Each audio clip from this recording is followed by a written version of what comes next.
발빠르게 IT 소식을 전하는 쾌존 뉴스 바로 시작하겠습니다. 저는 진행을 맡은 볼타고요.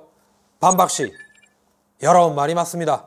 네, 오늘의 헤드라인 GDDR7 사양 확정, 메모리의 사양을 기준 잡는 솔리드 스테이트 기술협회 JDC가 GDDR7에 대한 스펙을 확정지었습니다. 이쪽 시장은 뭐 아시겠지만 우리나라 텃밭이에요. 가장 먼저 GDDR7 발표한 거 삼성이었고요. 얼마 전에 SK하이닉스도 GDDR7 공개하면서 상반기 양산까지 주장했습니다. 이 D램 쪽에서 우리나라 입지가 어느 정도냐면요, 올해 1월 달에 전기전자공학자협회에서 주관하는 그 고체회로 학회가 열렸었는데, 이 GDDR7 쪽은 삼성이랑 SK하이닉스 말고 아무도 손들고 뭘 발표하지도 않았어요. 정확하게 말하자면 발표가 가능한 기업이 삼성이랑 SK하이닉스 둘뿐이었던 겁니다. 물론 마이크론도 올해 상반기에 이 GDDR7 양산 충분히 가능하다 발표는 했지만 우리나라 기업하고는 입지가 달라요. 글로벌 D램 시장에서요, 이 삼성이랑 SK 두 기업의 점유율을 합쳐버리죠. 그럼 74.4%가 나올 정도입니다. 기존에야 엔비디아가 미국 눈치 본답시고 마이크론 거 가져다 쓰는 일도 있었다지만 GDDR7부터는 스펙 차이가 크게 난다면요, 삼성이랑 이 SK하이닉스를 거를 수가 없어요. 어쨌든 그래서 이번 GDDR7이 나오면 뭐가 어떻게 되는 건지 궁금하신 분들을 위해서 이번 뉴스 준비해봤습니다.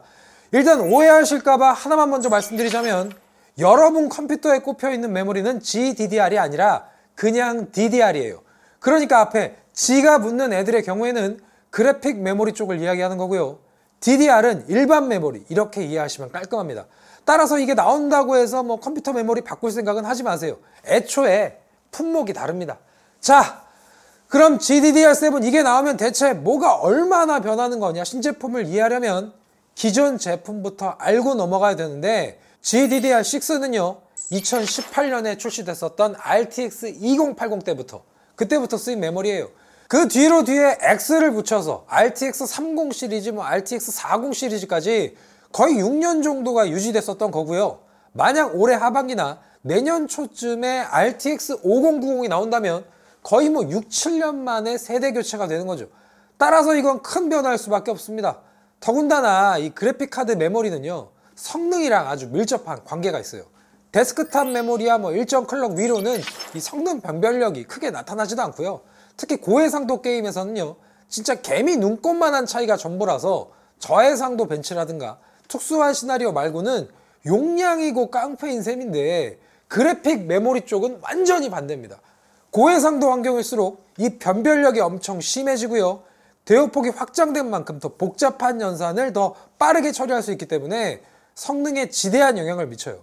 여러분 컴퓨터의 목적이 온전히 게임에만 맞춰져 있다면 데스크탑 메모리가 세대 교체되는 것보다 그래픽 메모리가 세대 교체되는 게 훨씬 더 체감이 크실 거라는 소리입니다. 이번에 JDC가 확정한 GDDR7 독립 채널 숫자가 2배로 늘어나서 4개가 됐고요. 대역폭도 2배로 늘어나서 초당 최대 192GB 처리가 가능해졌습니다. 이번에 확정된 GDDR7의 최대 속도가 48GBps인데 이게 지금 GDDR6X의 정확히 2배예요.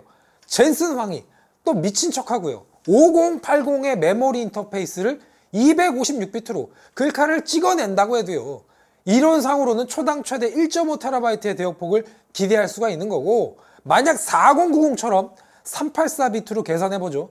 그래도 2.3TB의 대역폭이 확보가 되는 겁니다. 물론 지금 루머상으로 블랙웰, 그러니까 다음 RTX 5090에 탑재될 수 있는 GDDR7 초기 버전에선 28GBps가 나올 가능성이 높다, 이런 말들이 있긴 한데, 28GBps만 해도 512비트에 5090이 뽑혀 나오죠. 그러면 대역폭이 1.8TB인 거고요. 지금 4090 대역폭인 1TB보다 무려 80%가 오르는 거예요.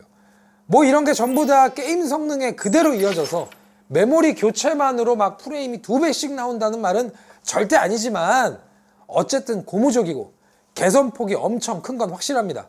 제 예상으로는요, 이 8K 게이밍 환경이 거론되려면 이번 GDDR7 반드시 필요한 요소가 될 것 같아요. 게다가 PAM 도입을 통한 전력 효율 개선, 그 데이터 무결성 처리 개념이던 ECC까지 흡수하면서 이번 GDDR7 기대치가 엄청나게 높아진 상황입니다. 향후 그래픽카드 메모리 쪽으로는요, GDDR6가 한 6년, 7년 정도 해먹은 것처럼 2024년 내지는 뭐 2025년부터 거의 뭐 2030년까지 이어질 가능성이 높다 이 말이에요. 그리고 이건 엔비디아뿐만이 아닐 겁니다. 라데온도 분명히요, GDDR7 탑재해서 대응하기 시작할 거고요. 멀리 보면 인텔도 GDDR7에 고객이 될 가능성이 높아요. 그리고 말 나온 김에 RTX 5090 이야기 좀 더 해보자면요, 이번에도 90이랑 80의 체급 차이가 엄청나게 벌어질 것 같습니다. 가장 최근자 소식에 의하면요, 5090에 들어갈 걸로 예상되는 GB202랑 그 5080에 들어갈 걸로 예상되는 GB203 스펙이 엄청나게 차이나요.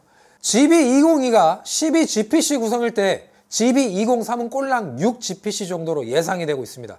쉽게 말해서 5080은 5090의 절반 스펙밖에 안 된다는 이야기고요.